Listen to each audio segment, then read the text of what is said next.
Hello friends, welcome back to Shreshtha Garden. నేను సంపూర్ణ. ఈ రోజు నేను మీకు మల్లెపూలు ఎక్కువగా పూయాలంటే ఈ సమ్మర్ అంతా కూడా ఎలాంటి ఫర్టిలైజర్స్ ఇవ్వాలనేది నేను మీకు వీడియోలో క్లియర్ గా చూపిస్తానండి. వీడియో స్కిప్ చేయకుండా చివరి వరకు చూడండి. ఎటువంటి ఇన్ఫర్మేషన్ కూడా మిస్ అవ్వకుండా ఉంటారు. ఎవరైనా ఛానల్ ని కొత్తగా చూస్తుంటే ప్లీజ్ సబ్స్క్రైబ్ చేసుకోండి. ముందుగా ఒక చిన్న ఇన్ఫర్మేషన్ అండి. నా దగ్గర అన్ని రకాల కాయగూర విత్తనాలు, ఆకుకూర విత్తనాలు, పూల మొక్కల విత్తనాలు కూడా ఉన్నాయి. మీకు ఎవరికైనా సీడ్స్ కావాలంటే డిస్క్రిప్షన్ లో నంబర్ ఉంటుంది. ఆ నంబర్ కి మీరు వాట్సాప్ మెసేజ్ మాత్రమే చేయండి. మీరు మెసేజ్ చేస్తే నేను మీకు కేటలాగ్ పంపిస్తాను. మీరు ఆర్డర్ చేసుకోవచ్చు. లేదా shresthagarden.in వెబ్సైట్ లో డైరెక్ట్ గా మీరు చెక్ చేసి కూడా ఆర్డర్ చేసుకోవచ్చు. ముందుగా మొక్కకు కావాల్సిన సన్లైట్ గురించి మాట్లాడుకుందామండి. సమ్మరే కదా సన్లైట్ గురించి అంటున్నారు అనుకుంటున్నారేమో, కానీ మొక్కను అస్సలు నీడకు పెట్టకండి. ఫుల్ సన్లైట్ లోనే మీరు మొక్కలను పెట్టండి. మనం ఇప్పుడు కొన్నిసార్లు ఏం చేస్తామంటే ఎండ ఎక్కువ తగులుతుంది కదా అని చెప్పి మొక్కలను తీసి మనం నీడకు షిఫ్ట్ చేస్తూ ఉంటాం కదా, పూల మొక్కలని. అట్లా గులాబీ మొక్కలను షిఫ్ట్ చేయండి, పర్వాలేదు. కానీ ఈ మల్లె పూల మొక్కలను మాత్రం మీరు తప్పకుండా ఫుల్ సన్లైట్ లోనే పెట్టాలి.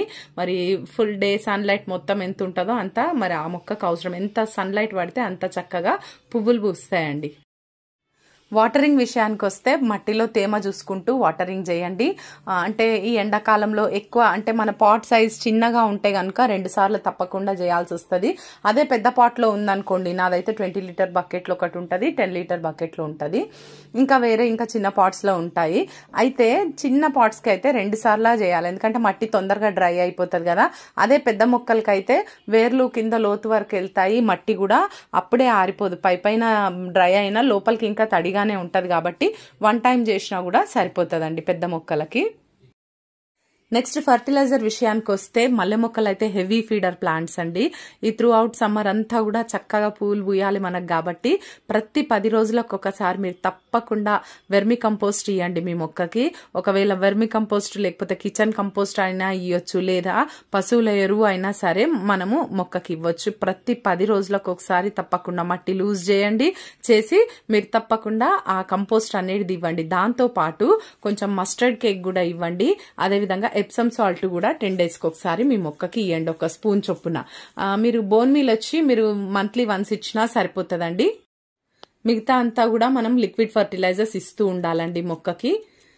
ఇక్కడ చూడండి, మొక్క పై నుండి మనం ఎప్పుడైనా పువ్వులు అయిపోయినాక అవే రాలిపోతాయిలే అని చెప్పి మనం ఎప్పుడు కూడా వదిలేయొద్దండి. చూడండి, ఇంకా పక్కన మొగ్గలు ఉన్నాయి, ఓకే, వాటిని వదిలేసి జస్ట్ మనకు అయిపోయిన ఫ్లవర్ ఏదైతే ఉందో, నిన్న పూసినవి ఉంటాయి కదా, నిన్న మొన్న పూసినవి, ఆ పూసినవి మాత్రం ఆ డ్రై అయిపోతుంటాయి కదా, వాటిని మనం తొలగించేసేయాలి మొక్క నుండి. ఎందుకంటే ఇక్కడ ఎనర్జీ అనేది వేస్ట్ అయిపోతుంటది. మనం పెంచేది కంటైనర్స్ లలో కదండి. ఇక్కడ చూడండి ఇంకా ఎన్ని మొగ్గలు ఉన్నాయి చూడండి చుట్టూరా.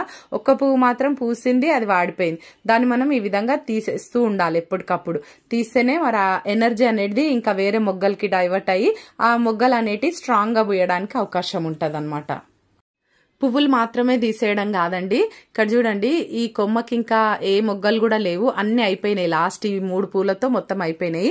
అయితే ఈ కొమ్మను నేను ఇట్లా 2 ఆకుల కింద నుండి కట్ చేసేసినాను చూడండి. ఇప్పుడు ఇట్లా కట్ చేయడం వల్ల ఈ కొమ్మకి మళ్ళీ 2 బ్రాంచెస్ వస్తాయి. ఒక్క దగ్గర నుండి 2 కొమ్మలు వచ్చేసి వాటికి మళ్ళీ మొగ్గలు పువ్వులు రావడం జరుగుతుంది అనమాట. ఇట్లా మల్టిప్లై అవుతూ ఉంటాయి అనమాట. ఈ మల్లె మొక్క చాలా బాగుంటదండి. సమ్మర్ అంతా కూడా మనం చక్కగా ఇట్లాంటి కేరింగ్ తీసుకున్నామంటే మాత్రం మరి ఎక్కువ పూలు తీసుకోవచ్చు మన గార్డెన్ లో. మరి మంచి సువాసన వస్తా ఉందండి మనం ఇచ్చే ఆర్గానిక్ ఫర్టిలైజర్స్ వల్ల. మరి చాలా బాగా స్మెల్ వస్తా ఉందన్నమాట గార్డెన్ లో. అయితే ఇంకా మళ్ళీ ముదిరిపోయిన ఆకులు ఉంటాయి కదా, అంటే డార్క్ గ్రీన్ పాత ఆకులు కిందకున్నవి ఉంటాయి కదా, ఫస్ట్ ఉన్నవి. అంటే ఫస్ట్ మనం అన్ని తీసేసినాం, ఓకే, తర్వాత ఇప్పుడు మళ్ళీ కొత్త ఆకులు వస్తూనే ఉంటాయి కదా. వచ్చినప్పుడు పాత ఆకులు ఉంటుంటాయి కదా, వాటిని మనం తీసేస్తూ ఉండాలి. అట్లా తీసేసినప్పుడు ఇట్లా మళ్ళీ మొగ్గలు వాటికి డైవర్ట్ చేసుకుంటది అనమాట ఎనర్జీ అంతా కూడా. ఇది ఇంకొక మల్లె మొక్క అండి. ఇక్కడ ఇది చిన్నది, నేను రీసెంట్ గానే తెచ్చుకున్నా. ఇది ఒక టైప్ ఉంది, రౌండ్ గా వస్తుంది అనమాట. నేను ఇందాక మీకు చూపించిందేమో ఇట్లా డబల్ పెటల్ లాగా వచ్చింది. ఇది వచ్చేసి మంచిగా రౌండ్ గా గుండు మల్లె అంటారు కదా, అట్లుంది అనమాట. ఇక్కడ చూడండి, ఇదేమో డబుల్ గా ఉంటది, ఇది ముందు చూపించింది. ఇప్పుడు ఇందాక నేను మీకు చూపించిన మొగ్గలు వచ్చేసి రౌండ్ గా వస్తుంది, చాలా బాగుంటుంది స్మెల్. అది కూడా నెక్స్ట్ ఇయర్ వరకు మళ్ళీ బాగా పెంచాలి, ఆ మొక్కను కూడా పెద్దగా పెంచుకోవాలి మనం. అయితే ఈ రోజు ఫర్టిలైజర్ వచ్చేసి మనము మొక్కకి ఇక్కడ చూడండి, ఇది వాడిన టీ పౌడర్, మనము టీ చేసుకున్న తర్వాత వచ్చిన టీ పౌడర్ ఉంటుంది కదా, ఇది వేస్ట్గానే పడేస్తాం కదండి. ఇట్లా అస్సలు మీరు పడేయకండి. నేను ఎప్పటికప్పుడు మొక్కలకు వేస్తూనే ఉంటాను. ఇక్కడ చూడండి, ఇదంతా కూడా నేను ఇట్లా కలెక్ట్ చేసుకుంటాను. ఆ టీ పొడిని పాలు, షుగర్ ఏది లేకుండా ఒకసారి మీరు చక్కగా వాష్ చేసేసి మీరు మంచి ఒక ప్లేట్లో వేసేసి ఎండకు పెట్టేసేయండి. మంచిగా ఎండిన తర్వాత మీరు మొక్కలకి ఇవ్వండి. పచ్చి తీయకండి, ఎండిన తర్వాత ఇస్తే మరి మంచి రిజల్ట్ ఉంటుంది. మంచి నైట్రోజన్ అనేది మొక్కకు అందుతుంది ఈ ఫర్టిలైజర్ ఇవ్వడం వల్ల. మరి అంతేకాకుండా మట్టిలోని ఆ యొక్క అసిడిక్ నేచర్ ని కూడా మరి మెయింటైన్ చేసి పెడతాది అనమాట ఈ టీ పొడి ఇవ్వడం వల్ల. మరి ఇక్కడ చూడండి, బనానా పీల్స్ కూడా నేను అక్కడక్కడ పెడుతూ ఉంటాను అనమాట. అప్పుడప్పుడు మనము బనానా తింటూనే ఉంటాం కదా, ఫర్టిలైజర్స్ ఇవ్వడమే కాకుండా ఇలా నేను అప్పుడప్పుడు, ఎందుకంటే ఈ మొక్క హెవీ ఫీడర్ అని ఇందాకే చెప్పినాను కదా, అది స్లో ప్రాసెస్ లా రిలీజ్ అవుతూ ఉంటది అనమాట. డైలీ మనం వాటర్ ఇస్తూ ఉంటుండగా నేనైతే ముందే మట్టి లూజ్ చేసి పెట్టుకున్నానండి మొత్తం కూడా. మరి ఇక్కడ చూడండి, ఈ టీ పొడి మొత్తం వాడిన టీ పొడి వచ్చేసి నేను ఒక పాట్ కి ఇచ్చేస్తున్నాను. ఇది 10 inches పాట్. దీంట్లో చిన్న కటింగ్ పెట్టినానండి నేను. ఇట్లా నాకు తెలిసిన ఆమెనే ఇచ్చింది. ఇది మల్లె మొక్క కొమ్మ చిన్నది. కటింగ్స్ ద్వారా కూడా చాలా ఈజీగా మనము ప్రాపగేట్ చేసుకోవచ్చు మొక్కని. ఈ వర్షాకాలం మీరు కూడా ట్రై చేయండి. ఎవరి దగ్గర అయినా మల్లె మొక్కలు ఉంటాయి కదా, ఒక్క కొమ్మ తెచ్చుకొని పెట్టుకోండి వర్షాలు పడేటప్పుడు.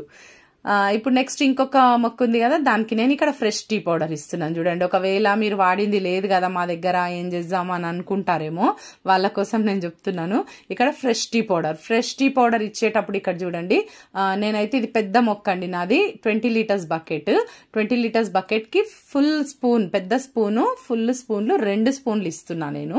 అయితే ఇట్లా ఇవ్వడం వల్ల మరి చక్కగా మరి నేను చెప్పినాను కదా, నైట్రోజన్ అనేది అందుతుంది. అట్లానే మరి ఆ యొక్క మట్టిలో కూడా అసిడిక్ నేచర్ అనేది మెయింటైన్ అవుతుంది అనమాట. చక్కగా పువ్వులు బాగా పూస్తాయి ఇట్లా ఇవ్వడం వల్ల. మరి ఈ అరటి తొక్కు ఉంది కదా, మట్టిలో కప్పి పెట్టేస్తున్నా చూడండి. రోజు వాటరింగ్ చేస్తుంటే అది స్లో రిలీజ్ ఫర్టిలైజర్ ఉంటుంది అని చెప్పినాను కదా. ఇప్పుడు ఈ చిన్న మొక్కకి అయితేనేమో నేను వాడిన టీ పౌడర్ ఇచ్చిన, ఈ పెద్ద మొక్కకేమో నేను ఫ్రెష్ టీ పౌడర్ ఇచ్చిన. ఎందుకంటే నా దగ్గర అది అంతే ఉండే కాబట్టి ఒక మొక్కకి ఇచ్చేసినానండి. ఇక్కడ చూడండి, వాటరింగ్ చేసేసుకోండి చక్కగా. ఇట్లా ఫర్టిలైజర్ ఏదైనా ఇచ్చినప్పుడు మీరు వాటరింగ్ చేసుకుంటే ఇంకా మరి చక్కగా వేర్లు అవంతా కూడా గ్రహించుకుంటాయి. మన మొక్కకి చాలా మంచిగా మరి ఫ్లవర్స్ అయితే పూస్తాయి. మరి ఇంకొకటి కూడా నేను చెప్పాలనుకుంటున్నాను. మనం ఎన్ని ఫర్టిలైజర్స్ ఇస్తున్నప్పటికీ కూడా మరి పువ్వులు పూస్తలేవండి మాకు అని అంటారా? అయితే మరి చూడండి, నెలకొకసారైనా మీరు ఇది యూజ్ చేయండి తప్పకుండా. నేను మీకు చెప్పినాను ఇంతకు ముందు కూడా, ఇది పట్టిక అండి, ఆలం అంటారు కదా, ఆ పట్టిక మనకు కిరాణా స్టోర్స్ లలో ఈజీగా దొరికిపోతుంది, లేదా ఆన్లైన్ లో కూడా ఈజీగా దొరుకుతుందండి. ఇక్కడ చూడండి, 1 లీటర్ వాటర్ ఇట్లా తీసేసుకొని చక్కగా కొద్దిసేపు మీరు దాంట్లో ఇది వేసేసేయండి. ఆ పటిక అనేది వేసి, ఇంత ముక్క అది చూడండి, ఒక 2 ఇంచుల ముక్క ఉంటది, వేసి పెట్టేసినాను. కొద్దిసేపు అయిన తర్వాత, ఒక 5 minutes అయిన తర్వాత ఇక్కడ చూడండి, దాన్ని ఇట్లా రబ్ చేయండి. కొంచెం ఇట్లా రబ్ చేసి అది మెల్ట్ అయిపోతూనే ఉంటది అనమాట. దానిలోనిదంతా కూడా ఆ వాటర్ లోకి వచ్చేస్తుంది. ఇప్పుడు ఈ నీళ్లను మొక్కకి ఇవ్వడం వల్ల మట్టిలోని pH వాల్యూని మెయింటైన్ చేస్తుంది. అయితే మనం ఎన్నో ఫర్టిలైజర్స్ ఓవర్ ఫర్టిలైజింగ్ కూడా చేయడం వల్ల కూడా కొన్నిసార్లు పువ్వులు పూయకుండా అట్లా ఉండిపోతుంది మొక్క. అట్లాంటప్పుడు మరి నెలకొకసారైనా మనం ఈ ఆలం పట్టిక అనేది మనము మన గార్డెన్ లో మొక్కలకి, పూల మొక్కలకి వాడడం వల్ల అయితే మంచి రిజల్ట్ ఉంటదండి. ఒకసారి మీరు ట్రై చేయండి. వాడిన టీ పొడి అయినా ఫ్రెష్ టీ పొడి అయినా కూడా మనము ప్రతి 10 రోజులకు ఒకసారి మొక్కకి ఇవ్వాలండి. అదే ఆలం వచ్చేసి మనం నెలకు ఒకసారి మాత్రమే ఇవ్వాలి. అప్పుడు మనము మంచి రిజల్ట్స్ మన మొక్కల నుండి తీసుకుంటాం. ఈ వీడియో మీకు యూస్ఫుల్ గా ఉందని నేను అనుకుంటున్నానండి. వీడియో నచ్చితే ఒక లైక్ చేసి ఛానల్ ని సబ్స్క్రైబ్ చేసుకొని పక్కనే ఉన్న బెల్ ఐకాన్ క్లిక్ చేయండి. నేను వీడియో పెట్టగానే మీకు నోటిఫికేషన్ వచ్చేస్తుంది. ఈ వీడియో ఎలా ఉందో తప్పకుండా కమెంట్ చేయండి. Thank you.